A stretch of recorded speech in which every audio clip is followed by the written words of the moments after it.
African American women spend billions every year on black hair products.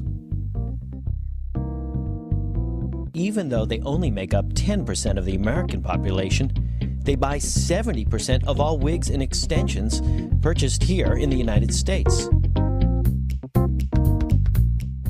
It's very important. They take their last dime to get their hair done.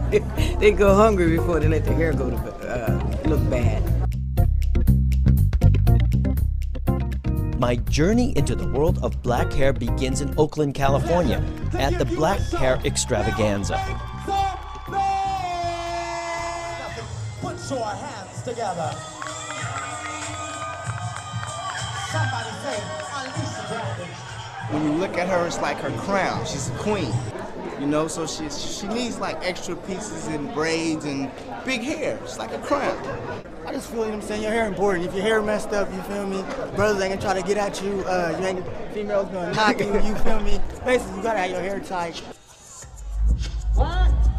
And for the big sisters, we represent too. What is it? What is it? What is it? What is it? Come on. Come on, Ronnie. Show what you made out of, baby. We express our beauty. In fact, the Bible speaks to us about our hair being a treasure. So it's just something we've always kept in our culture. But with that huge market, who controls it? Where does the money end up? Where do the billions go? I decided to try to find out here at the Black Hair Extravaganza. Follow the money. Thermometer for your hairstyle. You never use it? It's awesome. Step 3. Apply the thermal straightening ball. Section the hair into... We think the African American style is a very big business.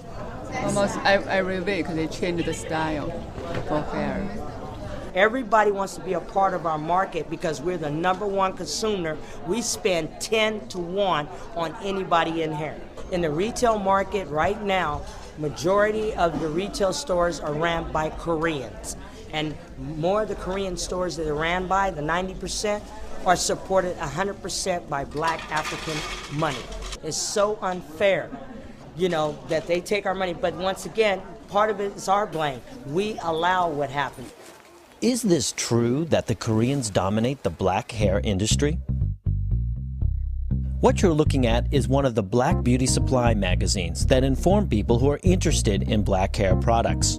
All the ads and articles are about African Americans and their hair. And even though all the information is about blacks, half of this magazine is in Korean.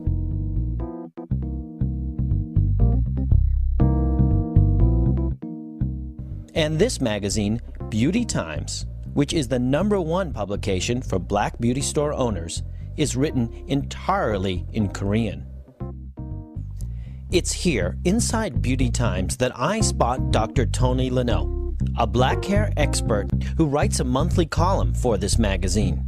A column which not even he can read. I contact him and he invites me to Los Angeles to learn more about the Southern California black hair industry. Now where we are now, this is the famous Crenshaw corridor where many of the elite black businesses are. Right here on the corner of 54th and Crenshaw, South Central Los Angeles. This is beautiful wigs. This is the Korean-owned hair store. They sell hair of all kinds. In your store here, what's percentage of your business is Afro-American? About 100%. 99.9. Okay. Okay. In other words, 99.9%. 99.9. Okay. Then up here on these walls right here, these racks, all the way around are the hair that's used for weaves and for extensions. Janet Jackson, they come over here, pick it up, virgin human hair. Vivica Fox, I saw her several weeks, then I cut in style for her. I've been knowing him a long time. Okay. Richard Pryor. Yeah, that's Little Richard. Yeah, Little Richard. This city alone only had 10 beauty supply stores 20 years ago. Now there are over 100 Korean-owned beauty supply stores. Oh, you're looking at a typical beauty supply store, Korean-owned beauty supply store, but all these products have one common denominator. They are all aimed at the Afro community. One of the things that the Koreans are doing now And they predicted this themselves back in 1999, and it's happening now. Since they control 80% of the distribution of Afro hair care products, especially professional products that are sold in beauty supply stores only, it only stands to reason they can control what gets distributed. They are creating their own line of products or buying out existing black-owned companies. I don't see a reversal of this at all. It's just getting deeper and deeper. With the Koreans controlling the retail and wholesale distribution, they are slowly making inroads into taking over the black manufacturers. We're going to Kazuri Products. They are a black-owned manufacturer of hair care products, but specialize primarily in curling irons, pressing combs, and the stove heaters that you heat the irons up in.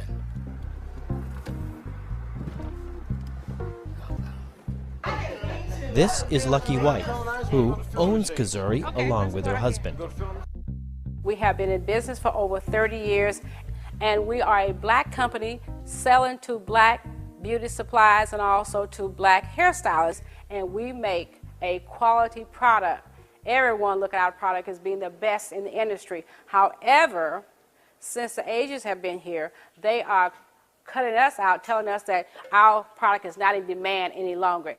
The Korean connection. About 3 years ago, they started to blacklist our product. As they brought their own products in, they started to manufacture curling irons, and they duplicate everything that you manufacture. They would duplicate it, and then they start to slowly cut back on orders, and then they tell you that your product is not in demand. So they would make something that's very similar that looked like ours, and then they try and sell the consumer on this product. Can you show me some products from Kazuri? Kazuri? Kazuri products. This is Kazuri product. This is all Kazuri. This is A1. So you have maybe 3 Kazuris, and then the rest. This Kazuri, this A1 product, this Stella. Stella. Yeah. Who makes? 3 brands. Who makes Stella? You know, they are resale the wholesalers. And they make this product. Actually, they make a copy, you know, for the other brand, you know, like Kazuri, like A plus, but their brands, you know, they are no good quality.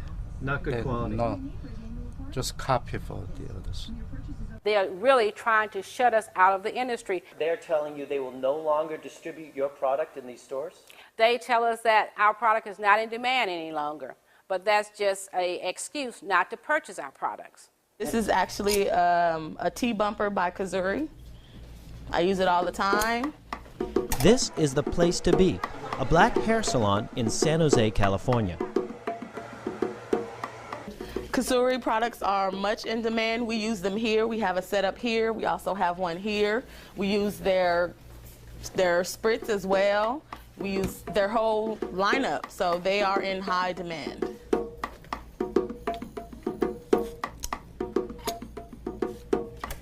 We have to look at saving our community as well as saving this industry. We are a nation within this nation, and we're just giving everything away, and we cannot do that any longer. We have to stand up and fight. We are beautiful black people. If we have to wear our hair short, so be it. Let's wear it short, but let's get this under control where we control the industry and not let someone else come in and then set up and take all our revenue out of the community. But can Mrs. White and other black manufacturers fight back against this? New Star Beauty Supply, the largest wholesaler of black beauty supplies on the West Coast. New Star also manufactures their own products for sale to the ethnic market. Mr. Moon is manager of New Star. You are the #1 biggest the ethnic distributor. In the West Coast? Yes. You guys are? Mm-hmm. We trying to like one-stop buying now. We took them as being a friend, and that they would not come in and try and take over the whole industry, but that's what they have done. It's time you tell me all about Is it really yours? Last week your hair's on your neck. Now it's down your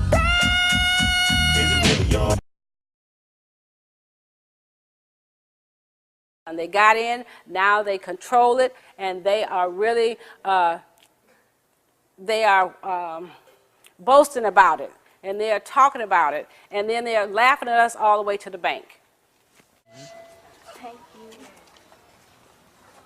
How do the Korean retailers get the money to start up these beauty supply stores? To find out, I traveled to the University of California at Berkeley and spoke with Professor John Lee.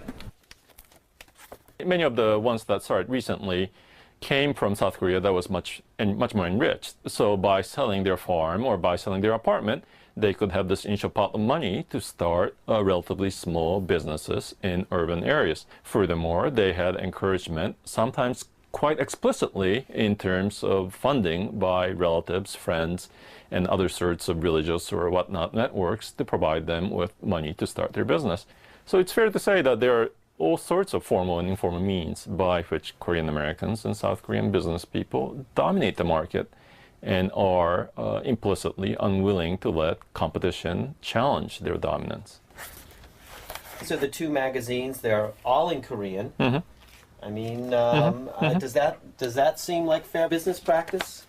Yeah, well, as I said before, this is one of the mechanisms by which South Koreans and Korean American merchants ensure the domination of the market. It's OTC.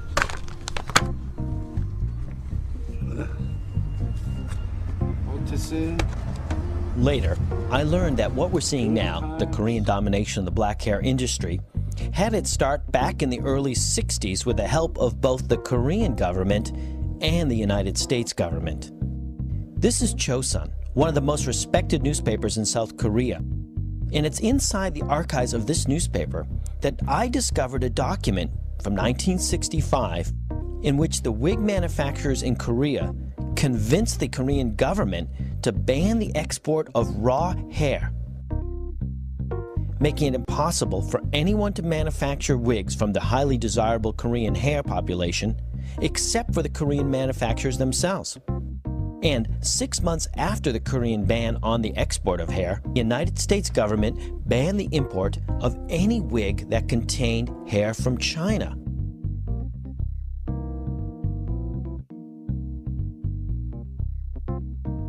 This ban on Chinese wigs virtually locked in the wig business for these South Korean merchants. So it seems that what we're seeing today, the Korean domination of the black hair industry, had its start with the help of both the Korean and the United States government almost 40 years ago.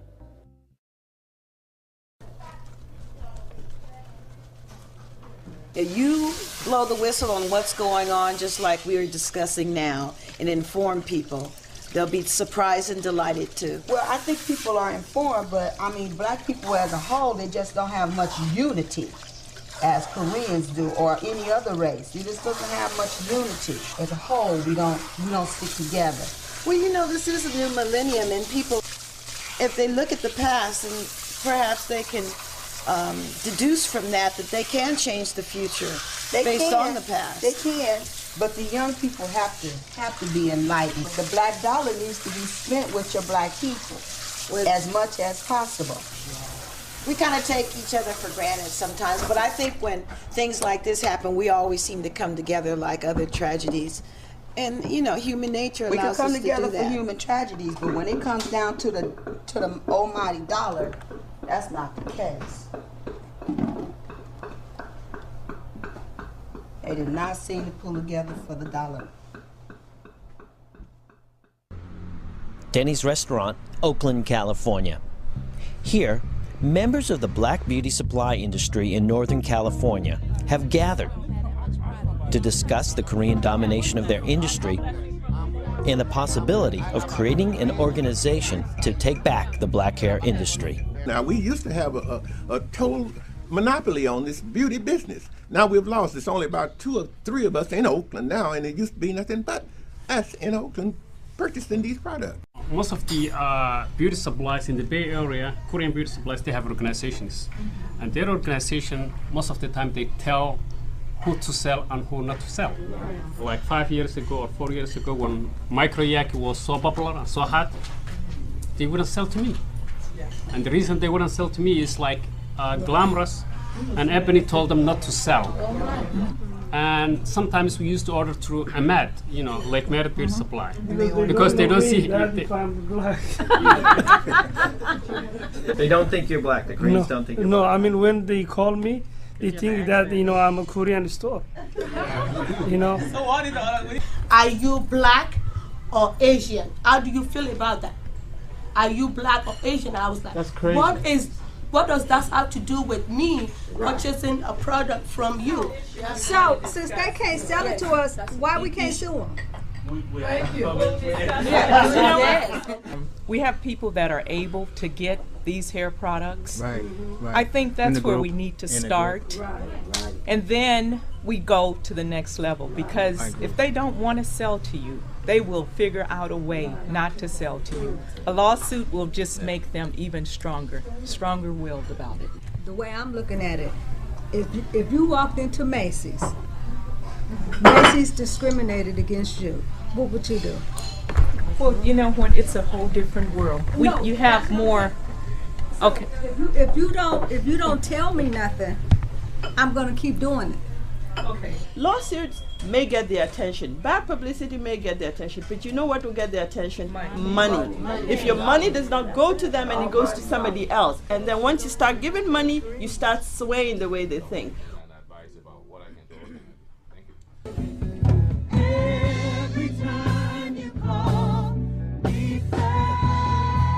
Just a few months after this meeting, BOBSA is created, the Black-Owned Beauty Supply Association.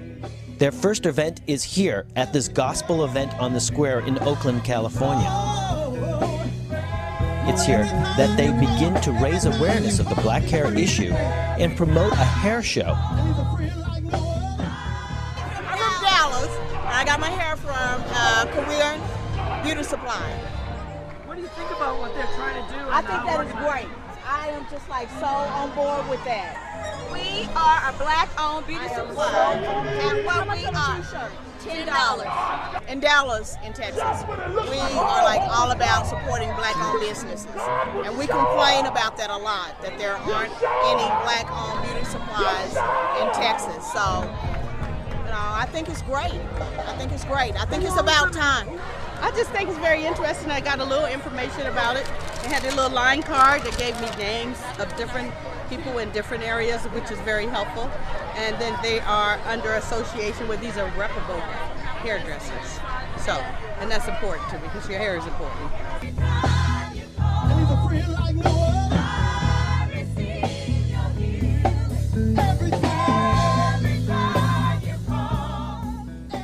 If this generation goes, no beauty supply, we can forget it.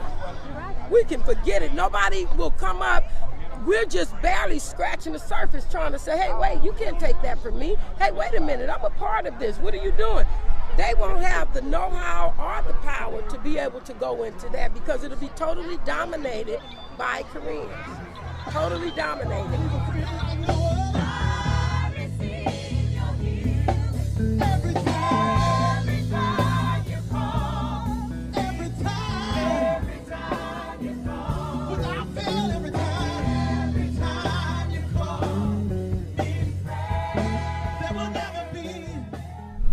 Richmond, California. The members of BOBSA are meeting here in the back room of a local beauty supply store. Black men positive ad in the magazine that we saw. Okay, so the total amount $2,700. And finalized plans in a budget for the black hair show they're promoting in just a few weeks. You see, we have a balance there. It's a simple little durable book, because it's going to need to be passed around, and it has our name and. Okay, everyone take a look up here. This is the representative of the beginning stages of our BOBSA organization. These are the people that are working to make a difference, to make a change. Action speaks louder than words. These people are taking action. They're taking the first step, and we need to continue this. So let's give them a round of applause. This is the first BOBSA hair show, held in Northern California. Thank you everyone for attending. We really appreciate your time, and we hope we made a difference in your thought pattern.